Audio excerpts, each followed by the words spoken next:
Good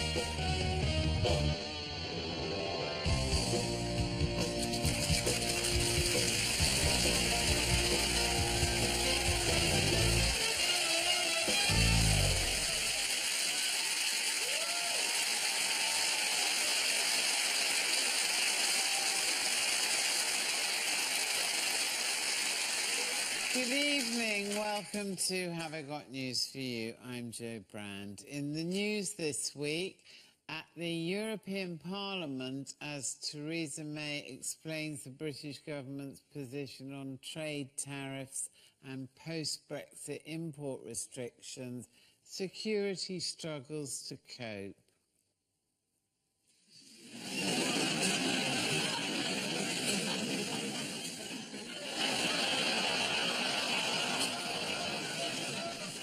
In London, one disgruntled commuter decides to put his dispute with the rail company behind him and move on.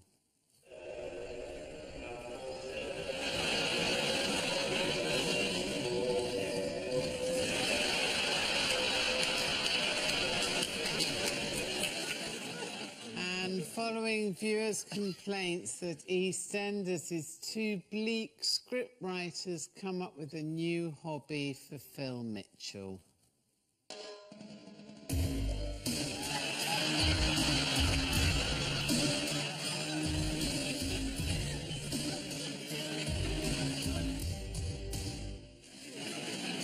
On Ian's team tonight is the leader of the Liberal Democrat Party, who is appearing on the show just 2 weeks after Nick Clegg, which means the Lib Dems have had almost as many seats in this studio as they have in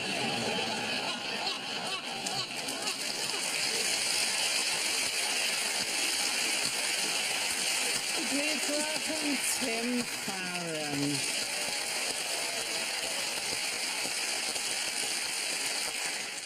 And with Paul tonight is a presenter and football pundit who's famous for not knowing what's going on the pitch, which makes him favourite to be the next England manager. Please welcome Chris Kamara.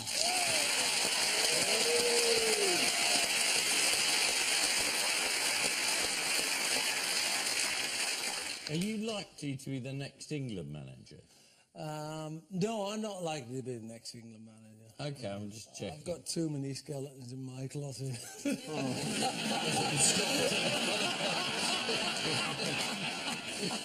How about President of the United States of America? Well, that's a possibility. You know, I cannot believe for 1 minute that they'd want to replace a black president with an orange one.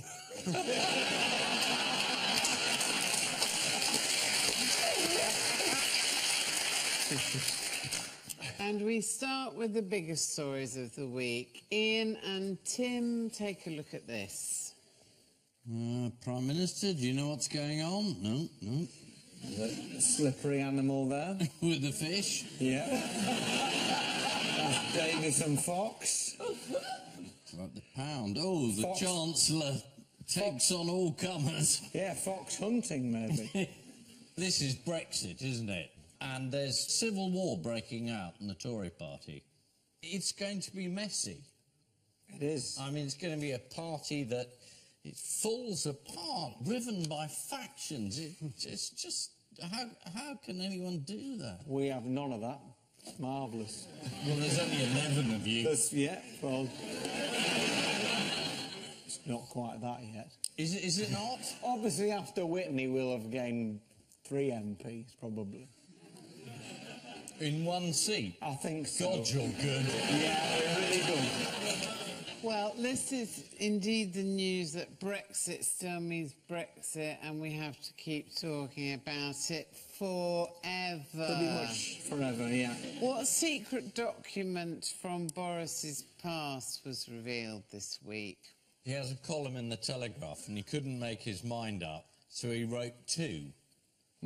One saying we definitely should leave, and the other saying we definitely should remain. And people have suggested this is, you know, indication that he's a bit two-faced.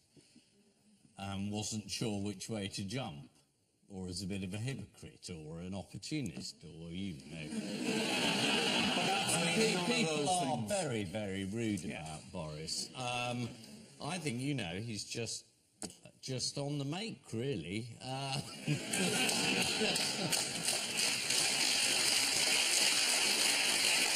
Have you had a chance to reconsider your public call for him to be arrested? No. No. I stick by every word of it, except I've got another column where I said I thought he should be let off. Let's have a look at what his secret one actually said. Secret one. This is a market on our doorstep ready for further exploitation by British firms. The membership fee seems rather small for all that access. Why are we so determined to turn our back on it? Also, he gave warnings about the downsides of Brexit, arguing that it could lead to economic shock, Russian aggression and a new Scottish referendum. In fact, the only thing he didn't see coming was Will Young dropping out of Strictly. In his pro-Remain article, Boris wrote, "Shut your eyes, hold your breath, think of Britain." Which is a strange coincidence because those are the exact words he said to me in a nightmare that's costing me a fortune in therapy.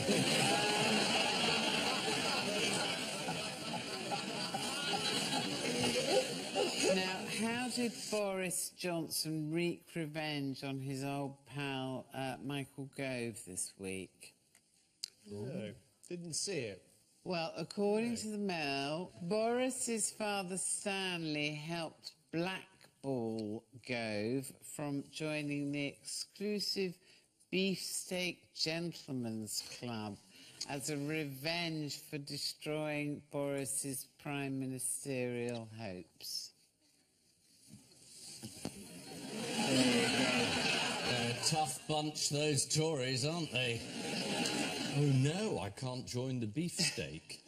The Beefsteak Club has a very clever way of easing communication between its members and the waiting staff. Does anyone know what that is? Is that ear trumpets? Spotted dick! You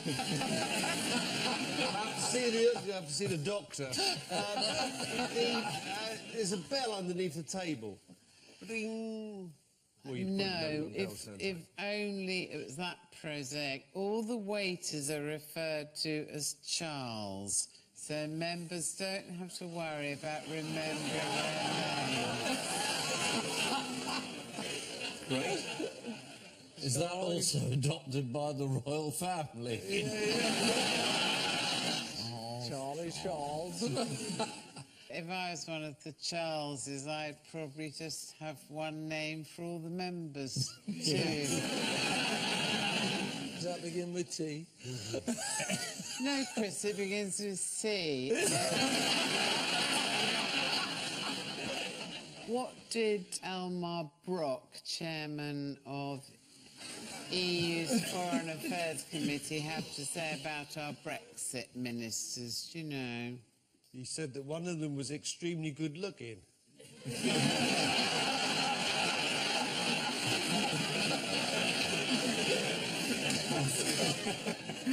This is a very thin disguise. What's Boris up to? What's he up to? It's one of those glasses, nose, moustache comes off in one go, isn't it? He did say they have no idea of their plan and do not know certain conditions which you have to know in order to make a realistic plan. Oh dear. What does Jacob Rees-Mogg think of Mr. Brock? I wake up every morning wondering what Jacob Rees-Mogg is going to say next. I have a special tea towel embroidered. What would Jacob do? Let's hear about the wonderful Jacob Rees-Mogg, who looks like he's propagated in the greenhouse. Well, what has he got to say for himself? Jacob who? Jacob Rees-Mogg. The finest half-back line West Ham ever had. Bobby Rees, Mickey Mogg. He was the ball winner. I remember him well. Mickey Mogg. Oh. If you don't know who he is, you'll have quite an experience. You will. Here we go. Elmer Brock is clueless. He's a know-nothing blowhard. Meanwhile, the first of around 300 migrant children with family already living here have been arriving from the Calais jungle. Why has this been controversial? Some of them, according to some observers, don't look as young as they wanted them to look. Tories are concerned that some of the refugees we're letting in might not be quite desperate enough, which is very big. On the whole, we prefer children to be either drowning or being dragged from a building in Aleppo. Yes. Well, David Davis tweeted a picture of some of the children saying, "These don't look like children to me. I hope British hospitality is not being abused." There are 14 of them. There are hardly any of them. Yeah.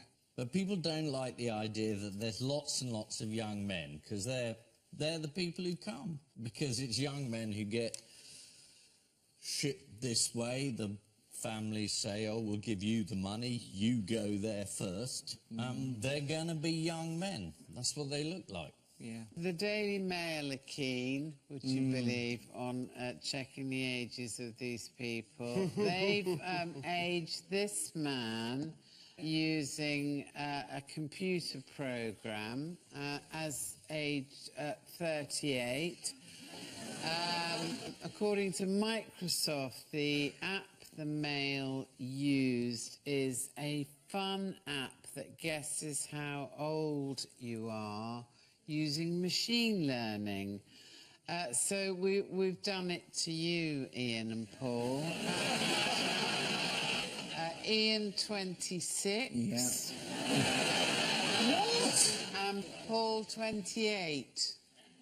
Don't get too pleased with yourselves. This is what happened with Norman Tebbit.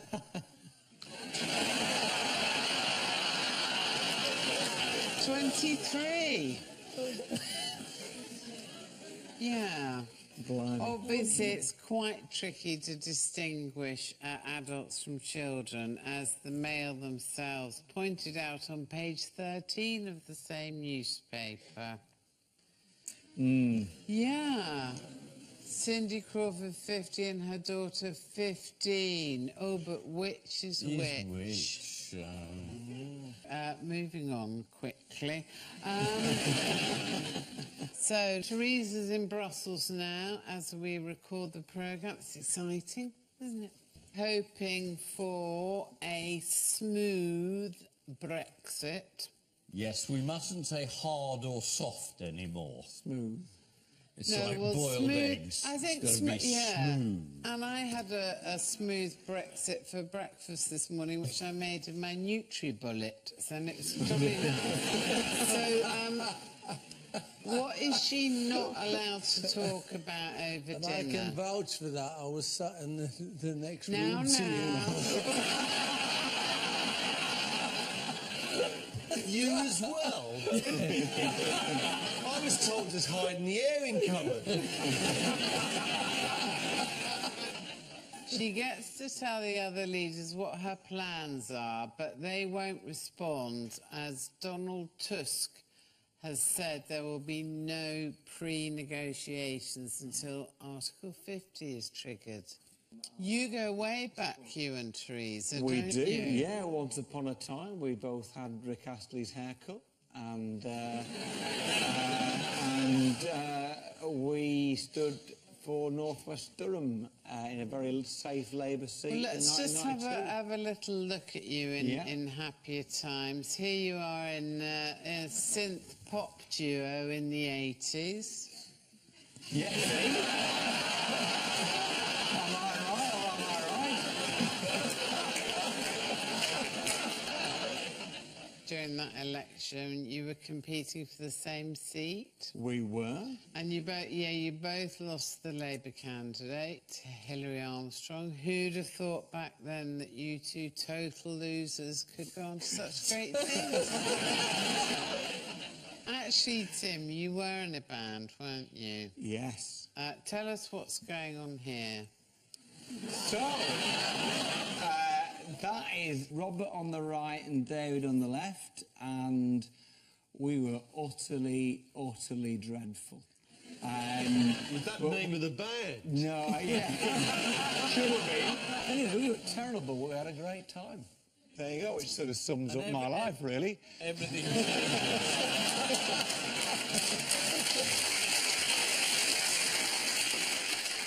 Tim, you've been fighting hard to put the Lib Dems back on the map.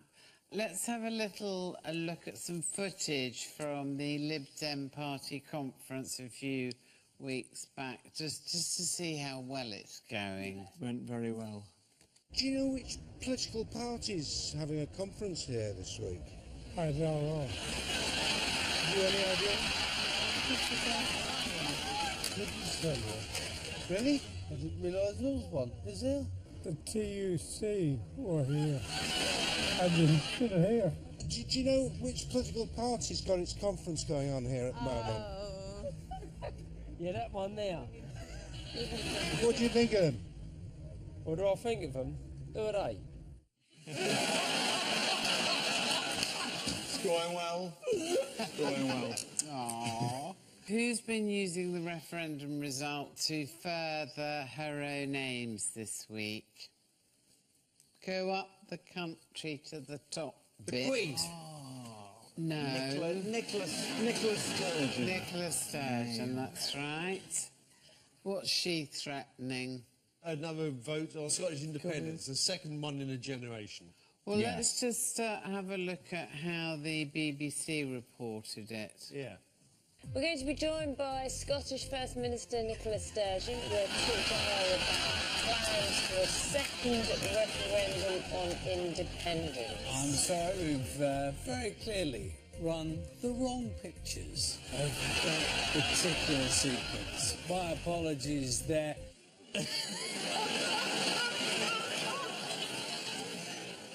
Come on, to be great. fair, none of us are at our best that early. He looked all right to me. This is the bleating of bitter Remoaners who refuse to accept the democratic verdict of the British people. There, that's the balance taken care of. Let's lay into the idiots that got us into this mess.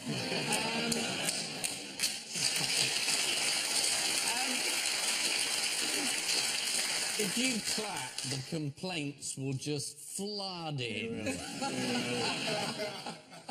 In the post-referendum fallout, the Sunday Times revealed that at one point Boris Johnson wanted to punch Michael Gove. The only reason he didn't is that he hates queuing.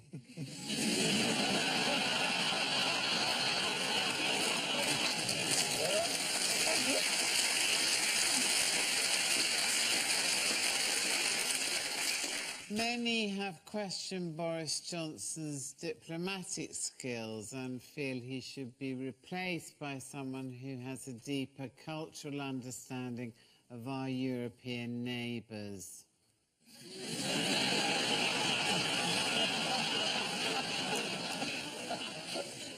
Meanwhile, The Independent reported that the first unaccompanied children from the jungle in Calais arrived in Croydon. Well, you can't make the transition from squalor and deprivation too abrupt.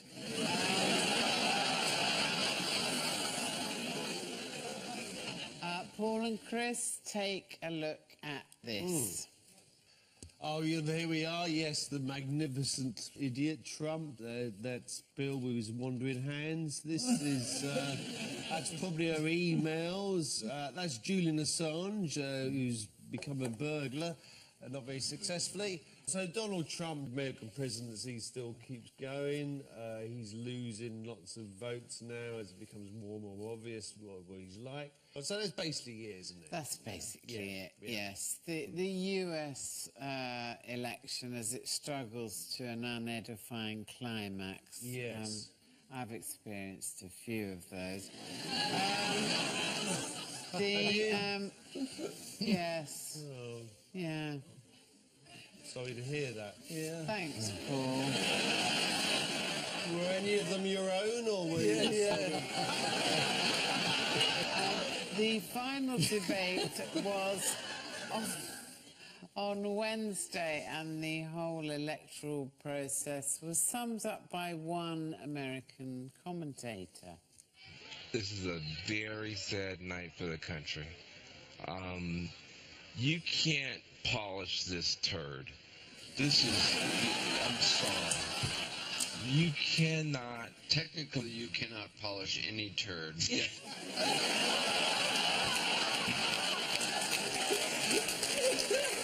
Give it a shine, though. Give him a good go. We've all tried. How did the debate kick off? With a right hook. Well, No handshake. no. Well, Well, you don't want him touching you, do you? It's the sort of thing that most women wouldn't volunteer for. Trump said he's not going to accept the verdict Yes. unless he wins. he said, I would like to promise and pledge to all my voters and supporters and to all of the people in the United States that I will totally accept the results of this great and historic presidential election if I win. What else has Trump whinged about, according to Hillary? The Grammys. Yes. He lost the Grammys because they're rigged too, apparently. Yes. He showed Absolutely. didn't win. Let's have a little look, shall we? There was even a time when he didn't get an Emmy for his TV program 3 years in a row, and he started tweeting that the Emmys were rigged again. Should have gotten it.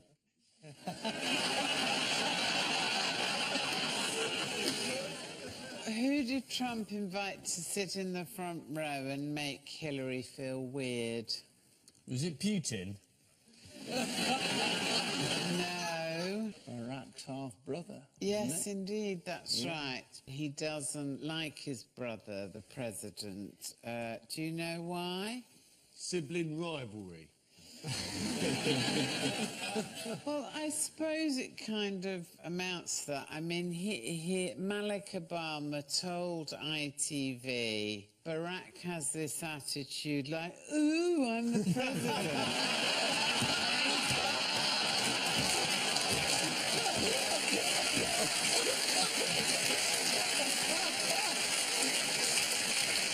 That is brilliant. And says to me, what have you done? Exactly. But to be fair, though, he is the president. He is. What rule did Trump try and impose on last night's debate? No sense. No facts.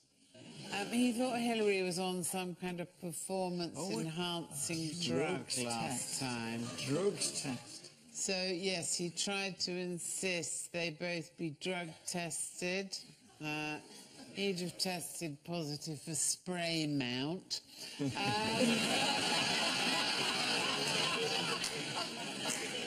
Now, I misread that, actually. I was reading the paper and I thought it said a rug test. what were the latest Hillary Clinton emails to emerge from WikiLeaks? Stuff about infighting with her staff.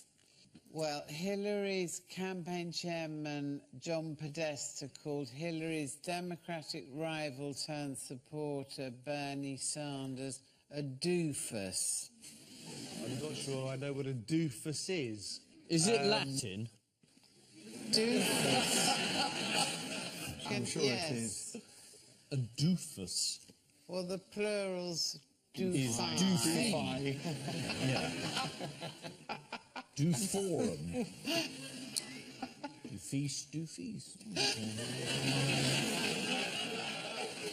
Just declining it for my own pleasure. I don't know. What, because he was getting a lot of votes against her, because he had policies that made sense, people liked him? He's too environmental. Okay. Ah, that won't wash. Can't have that. I mean, it is a pity that Hillary is such a terrible candidate. Anybody else would have won by now. And if Michelle Obama was standing, it'd all be over. Be all over. Yeah. Got the wrong president's wife.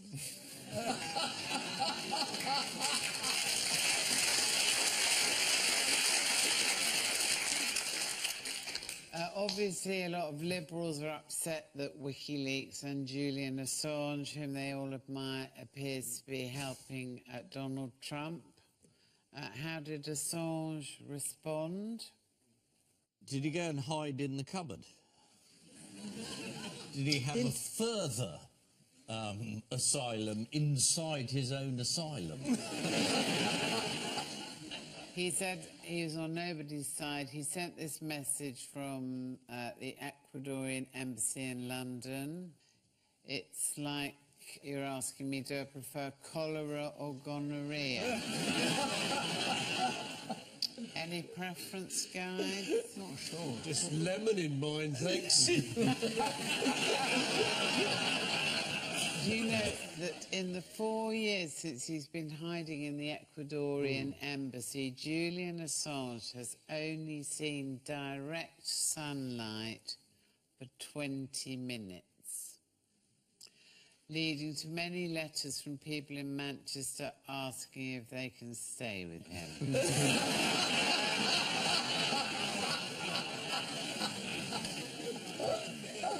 This is the US election and the third presidential debate. One of the latest allegations of Trump's misogyny came from a former Swedish supermodel who said at a White House dinner in 1993, he was so sexist, I had to switch tables.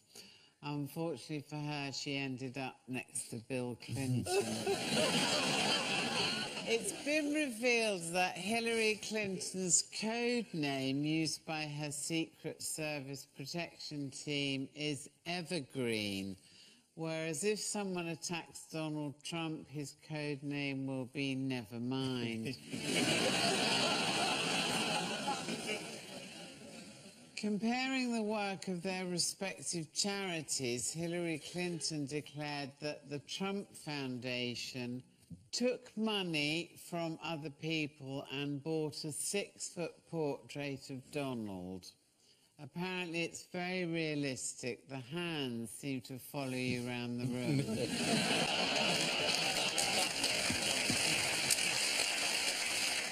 And so to round two, the one-armed bandit of news. Fingers on buzzers, teams. Here's the first one.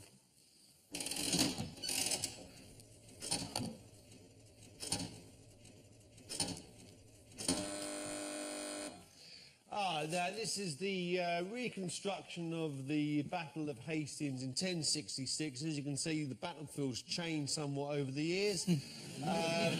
Roughly where the coal effect fire is where Harold fell. And the drinks cabinet represents where William the Conqueror made his victory speech. Nearest, damn it. Is it? It's the 950-year-old news that there's been a battle in Hastings. If you don't want to know the result, look away now.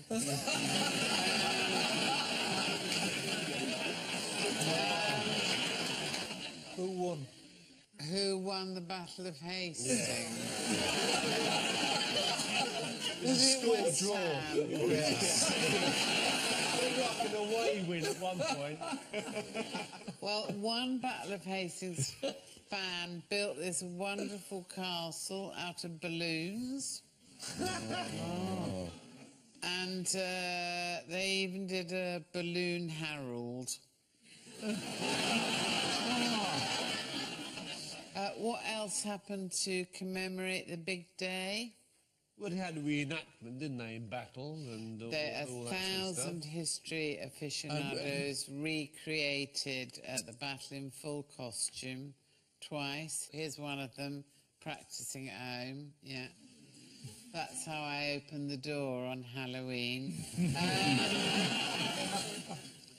How did the guy playing Harold get the gig? Do you know? I'll tell you. The very medieval-sounding Kendall Kinraid told The Guardian he got the role of Harold because he's tall and good at organising a battle. So nothing like Harold at all, then. According to The Guardian, those involved in the reconstruction abide by the chivalric code of the reenactor. What is the chivalric code of battle reconstruction? When you're reconstructing a battle, you shouldn't kill other people.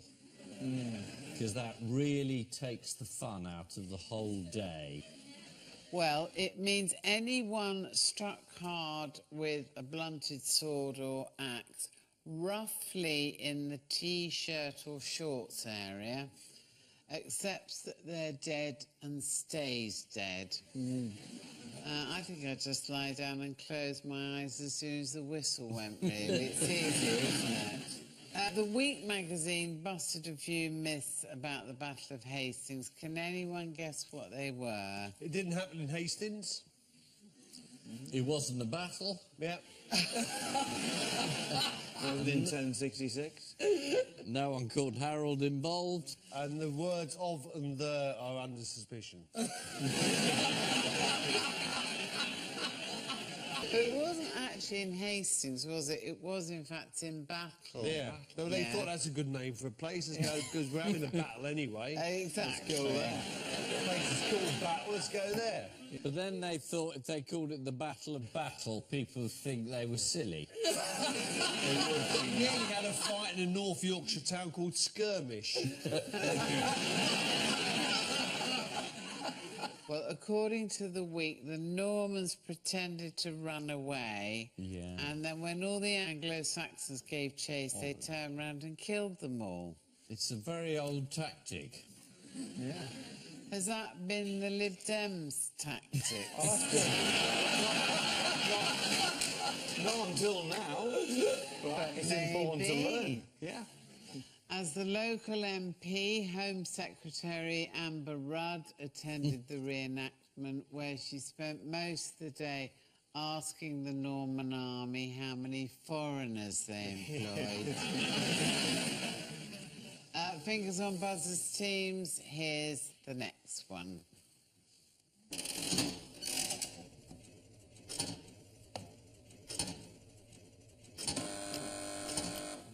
Sir Philip Green, the House of Commons, debating whether he should be stripped of his knighthood or not. Correct.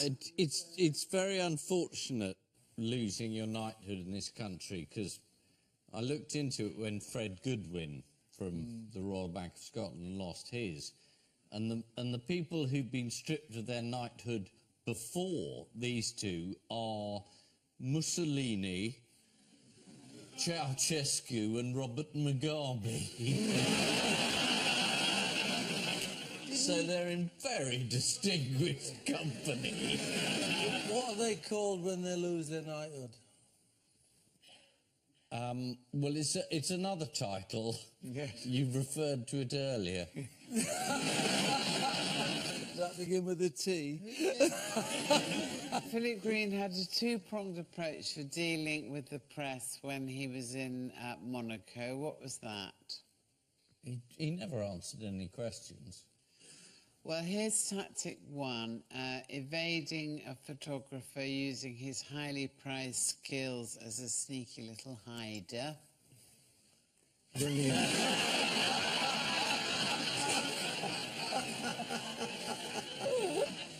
And here's tactic two, when the hiding doesn't quite go according to plan.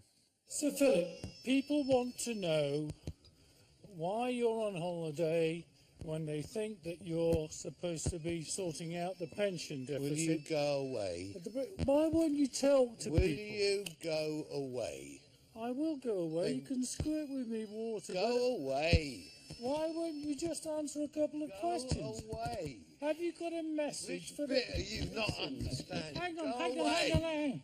There's no need Just for any go violence. away. We're asking you questions. That's gonna go in the.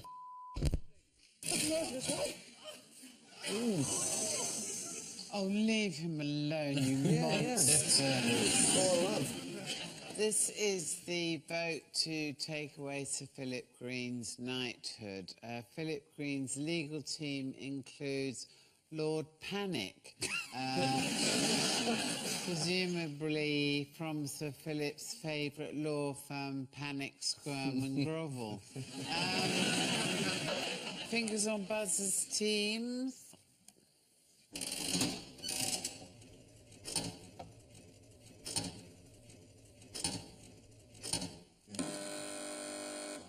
Goose has been travelling on the train without a season ticket. It's been travelling from Brighton to Guildford for the last 5 years, and it's not its card. It's using somebody else's.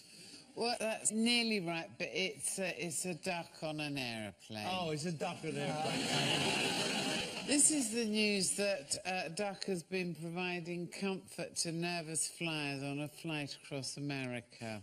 The duck has an official title. Does anyone know what it is? Steward Ducky McDuck. He quacks to soothe his nervous owner and is called an emotional support duck. This made this up. A much bigger source of pride to Mr. and Mrs. Duck than his poor brother Toilet.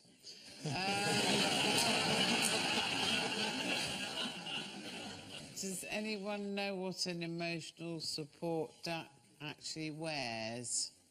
It's not even a real thing. An emotional What's he support wearing? duck. According to the Telegraph, Daniel the duck was wearing little red booties. Brilliant. Well, if That I makes was me feel having an loads better. anxiety attack on a plane, the sight of a duck in little red boots would not calm me at all. Well, and also, hang on, he had a sign saying "My First Flight" and a Captain America diaper to make sure he didn't go to the toilet on the floor. Why does Captain America need to wear a diaper? I don't know, maybe he's got IBS or something. Who knows, It's Paul? not usually considered a superpower, is it? I don't know, I think... Stand back, citizen, my bowel is irritable. How did he pass the time mid-flight, for example? How did he pass the time? Given that we'd never heard of it before this. He looked out the window.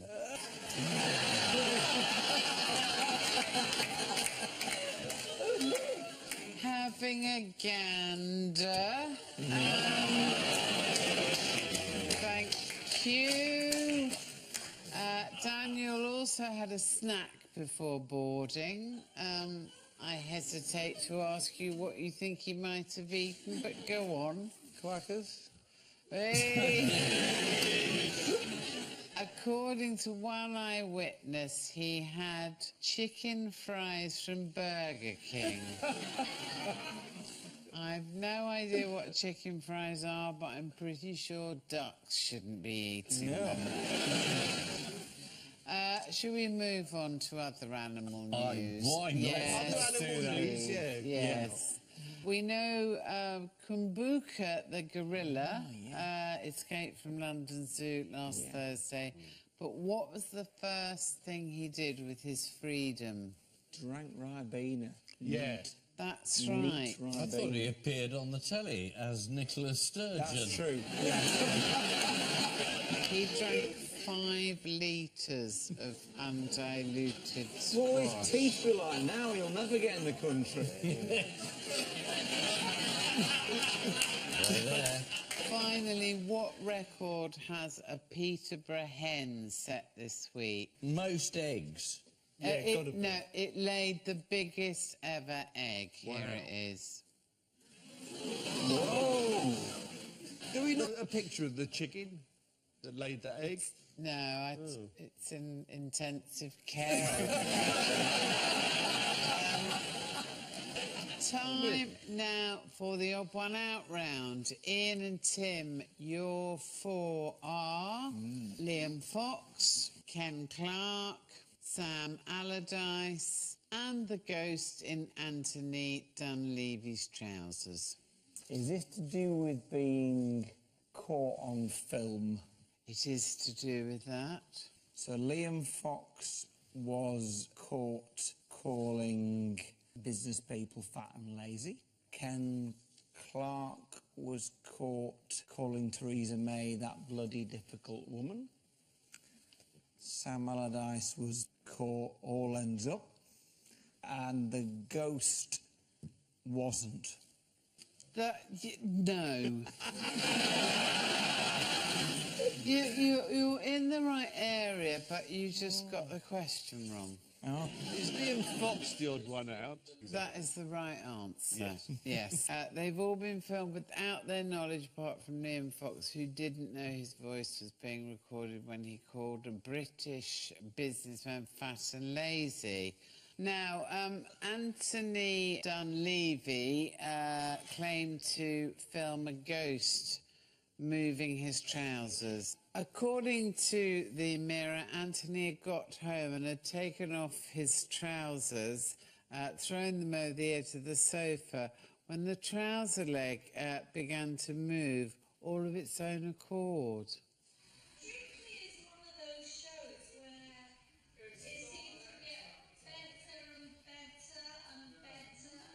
Is anyone there?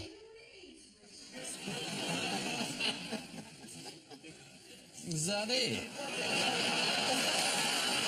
I am convinced. I wish I hadn't insulted the duck with the red boots so high. That is the worst bit of film we've ever been asked to comment on, ever. Was it a window open or was it a ghost? What's making your washing move in the garden?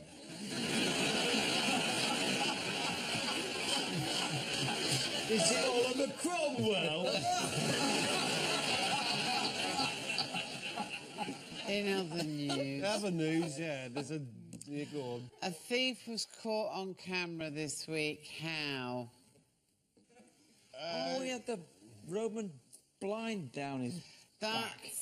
That's it. yeah. The police The Venetian released... blind. Venetian blind, sorry. Here we are. Police released CCTV images of a thief trying to steal a 7-foot-long Venetian blind. See if you can spot where he hid it. That's it. That's it. Now, Sam Allardyce lost his job as England manager when he was secretly filmed by undercover reporters pretending to be wealthy businessmen. He's kind of probably finished in football now, isn't he, as a manager? No, Don't you not think? at all, no. He'll be back next week. According to The Sun, one person who's lost a lot of work because of Allardyce's departure is Steve Warbank, Sam Allardyce's lookalike. Surely anyone can do a Sam Allardyce impression with their hand over their face, Ian. I don't look like Sam Allardyce. Well, you might He do looks with like your a hand over your balls. face. You know him, he's a dancer. Now, Chris, you've been caught unaware on camera a few times, haven't you? Second half is just about underway. Who started the better, Chris?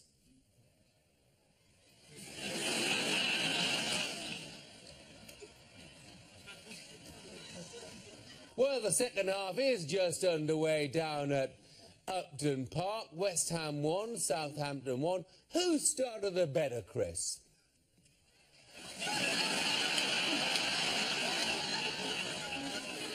Second half is well underway at Upton Park now. Southampton back on level terms against West Ham. Who started the better, Chris?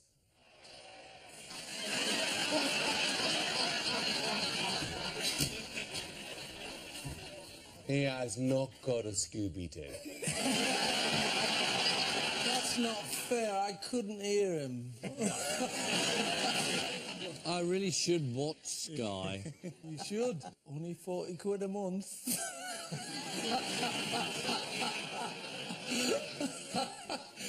We can have the fitters round tomorrow.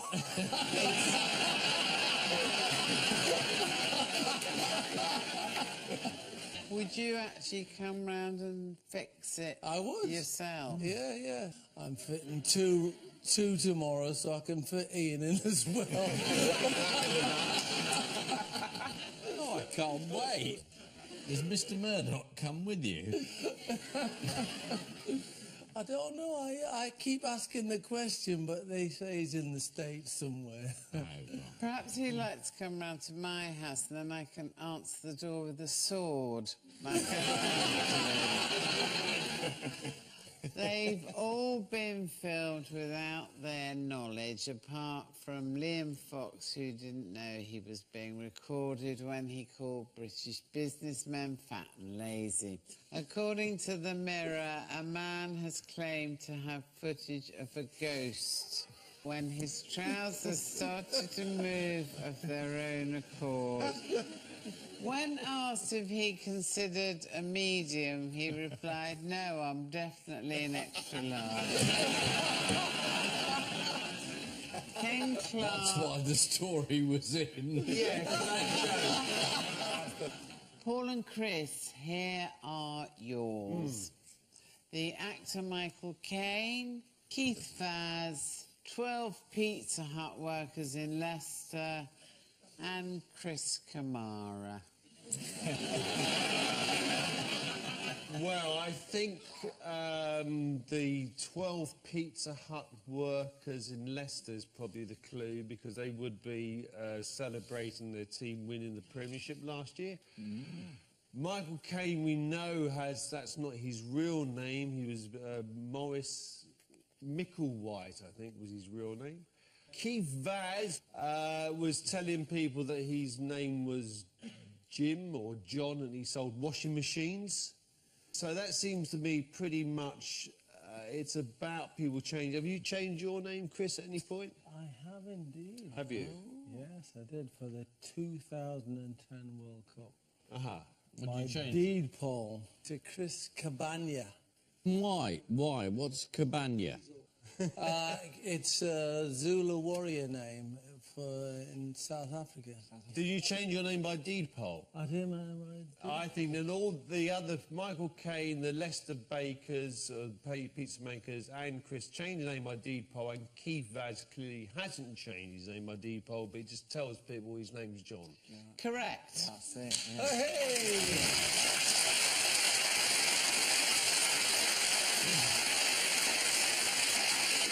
I did exactly the same thing as you for a period. I changed my name in honour of a Zulu warrior. I was Shaka Hislop.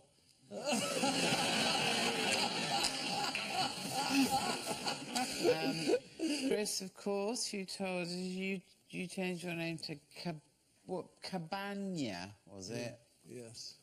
Because we've got Kabanga here. Oh, that was it.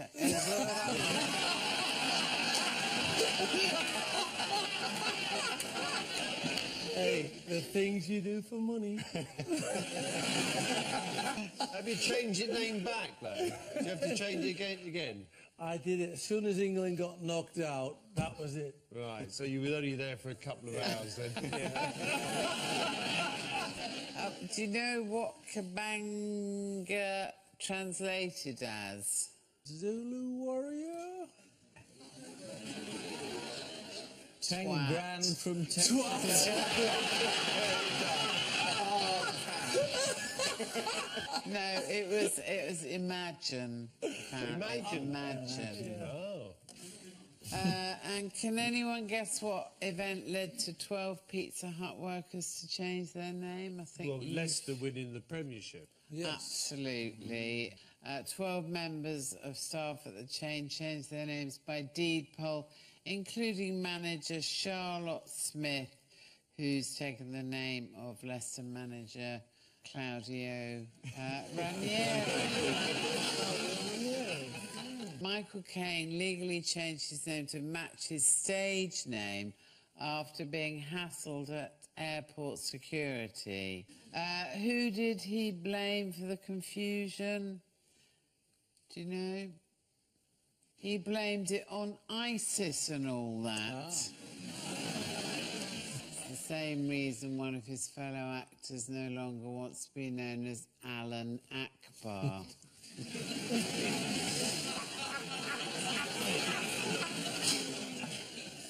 Michael Caine, of course, would make a terrible terrorist. He'd only blow the bloody doors off. Which means at the end of this round, it's Ian and Tim 2, Paul and Chris 6.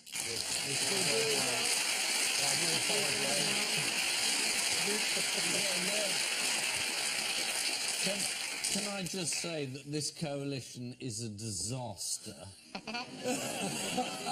6-2. Aye, it's terrible, isn't it? Well, not for you. It's quite good, but Good, yeah. Do you think the scoring is rigged, Ian? Yeah. if I haven't won by the end, Yes. this is rigged. I think it's rigged. I'll see what I can do. Yeah. Right, time now for the missing words round, which this week features as its guest publication Scaff Mag, the scaffolding magazine. Right. It's a great magazine. They do set the bar very high. And we start with what could be the future of scaffolding? Poles.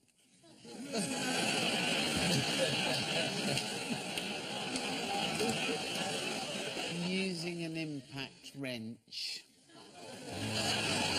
This article from Scaff Mag details advice from the National Access and Scaffolding Confederation, highlighting a considered list of arguments concerning the use of the more efficient impact wrench. One of the comments below puts the counter-argument.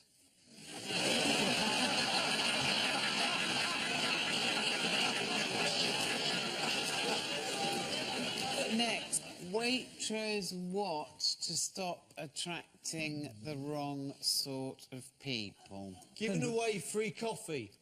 Oh, yes, indeed. Yeah. Waitrose are stopping giving out free coffee to take away unless shoppers have actually bought something. These items can't be cigarettes, mobile top-ups and scratch. Hang on, that's 3 of my 5 a day. Next, sweaty robot, what better than a normal robot? Sweats. But it's actually sweaty robot can do push-ups better than a normal robot. This is a Japanese robot that artificially sweats, meaning it can keep on doing press-ups at a relentless pace without burning out. Despite sweating like a human, the robot can't shower, which has led to the other robots calling him C3BO. According to scientists, the robot can run for a whole day on just half a cup of water. As a result, he's been offered a job at Sports Direct. Next, 3 pensioners dangling carrots from their Nissan Micra. What? Accidentally signalled to an enemy U-boat and harbour. Entire plot of Last of the Summer Wine.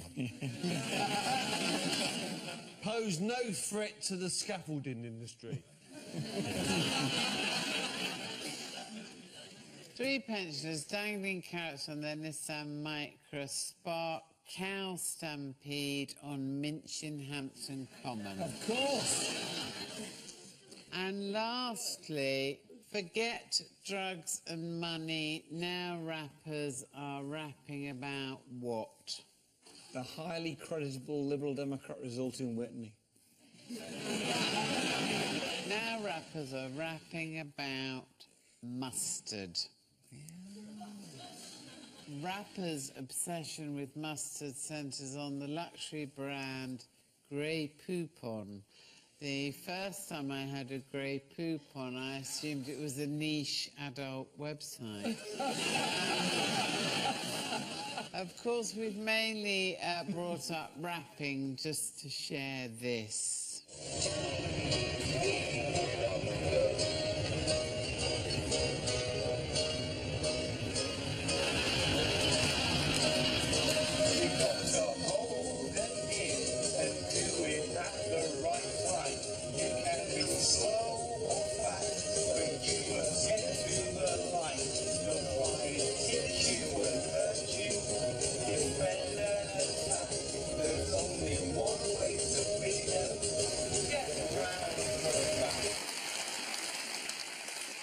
And that is why we won the referendum.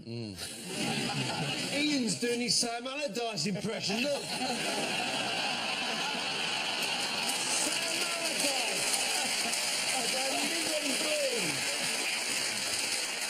No, it's a terrible moment for me because I've just changed my opinion about Brexit. So, the final scores are Ian and Tim have 2, and Paul and Chris have 8.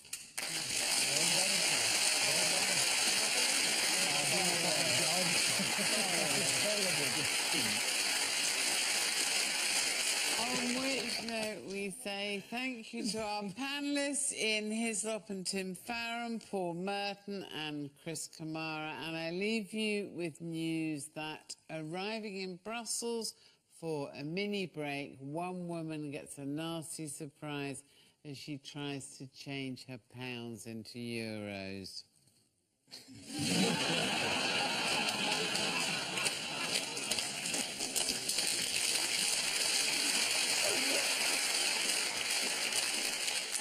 At London Zoo, after the recent unsuccessful escape attempt by a gorilla, bets are being laid as to who will try next.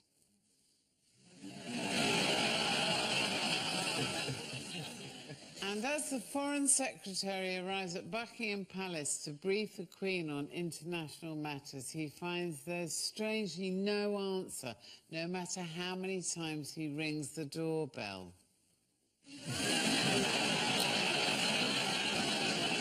Good night.